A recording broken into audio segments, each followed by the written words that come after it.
आज हमारे साथ हैं वास्तु नरेश श्री नरेश सिंगल जी। नमस्कार।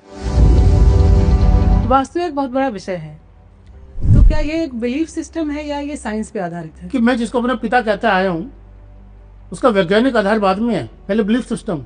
आपकी एक खासियत है कि आप डेट ऑफ बर्थ से आदमी की जिंदगी की दिशा और दशा बता देते हैं। घर की भी एनर्जी होती है। एनर्जी का मतलब ये होता है कि जो चीज जहाँ पर है वो सही रूप से है। पहले के लोग जो होते थे, आपको पता होगा, वो डिप्रेशन में नहीं होते थे। करते हैं तो कभी आपको कुछ ऐसा अनुभव रहा हो? हाँ, अपनी बेटी की उम्र की लड़की से उनका अफेयर था, फिर बाद में उन्होंने सुसाइड किया, फिर उनकी मदर ने भी सुसाइड कर लिया। दिल्ली अशोक गेट की बात है। तो वहाँ पर जब देखा था, हमने पहले ही देख लिया था कि ये घर ठीक नहीं है, यहाँ पे सुसाइडल टेंडेंसी हो सकती है। कोई बेटी मर गई, फिर माँ ने भी सुसाइड कर लिया। अच्छा, पहले सिंगल बेड इसलिए आता था कि पति पत्नी अलग सोने के लिए?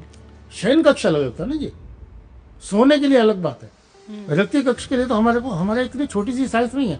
हमें तो पता होता है कि हमने संतान कब प्राप्त करनी है, हमने मिलन कब करना है। अब बुरा माने कोई भला माने अलग बात है। अब हमने स्त्री को बोला एक भोग की वस्तु बना दिया।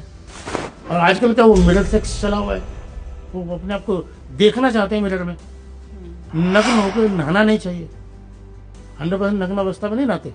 तीर्थ पे नहाना चाहिए ना, वैसे नहाना चाहिए घर में भी। तो आपने कभी ऐसे हॉन्टेड घर को नॉर्मल घर बनाया है? हाँ जी, तो उनको नहीं पता लग रहा था, ऊपर से सब सही था। वो उस घर को फिर जब मैंने वहाँ पे खुदवाया, मेरा ये आर्टिकल छपा भी था हिंदुस्तान टाइम्स में, तो वहाँ पे जो है हमने जब खुदवाया 2-3 जगह पे, तो उसके अंदर से हड्डियाँ निकली। अच्छा। हाँ, फिर उस पूरे घर को लगभग 3 फुट 4 फुट गहरा खुदवा ही दिया, पूरे के पूरे घर को। अच्छा, आजकल जो इतना एक्स्ट्रा वैरायटी अफेयर जो चल रहा है, इसमें क्या आपको लगता है कि वास्तु दोष है?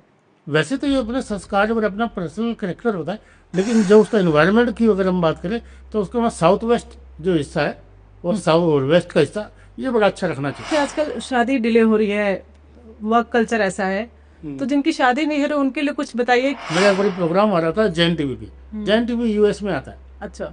तो मैंने उनको बोल दिया, तो मेरे को उस टाइम तरह आइडिया नहीं था कि यूएस में भी हो जाता है ये प्रोग्राम। तो मैंने तो बोल दिया, मैंने कहा इंडियन लड़कियां तो समझती होती है, पेरेंट्स समझती होती हैं। तो मैंने कहा भाई पूर्णिमा को जो है जल प्रवाह कर देना। हाँ। उसने से वो ऑरेंज लिए स्विमिंग पूल में डाल दिया। तो वहाँ पे उसका चालान भी कट गया।